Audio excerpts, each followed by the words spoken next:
தாயின் தனிமான கடவுளே, இந்த ஆண்டின் பொதுக்காலம் 18வது ஞாயிற்றுக்கிழமை வழியாக இறைவார்த்தைகள் வழியாக நீர் எங்களோடு பேசியிருக்கிறீர், வெளிப்படுத்தியிருக்கிறீர். உண்மையான செல்வம் எங்கே இருக்கிறது என்பதை எங்களுக்கு வெளிப்படுத்தியிருக்கிறீர். நன்றி செலுத்துகிறோம்.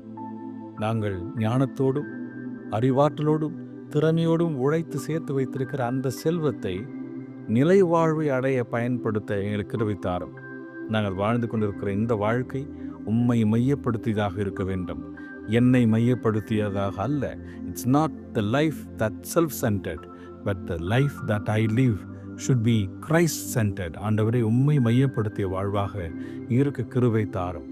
உம் தாய் தேவ அன்னை உம்மை மையப்படுத்திய வாழ்வை வாழ்ந்தது போல, உம் திருத்துதர்கள் உம்மை மையப்படுத்தி வாழ்வை வாழ்ந்து சான்று பகர்ந்தது போல, இது ஆண்டவரே இந்த நாளிலே எங்கள் குடும்பத்தையும் குடும்ப உறுப்பினர்களையும் உம்மை மையப்படுத்தி வாழ்க்கை வாழ கிருபை தாரும்.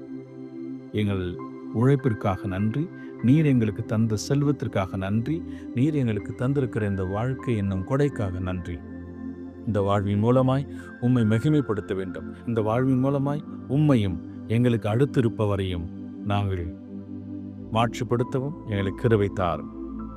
நன்றியோடு கேட்கிறோம், தாழ்ச்சியோடு ஜெபிக்கிறோம் எங்கள் ஜீவனுள்ள நல்ல பிதாவே, ஆமென். இயேசுவே ஆண்டவர், மரியே வாழ்க.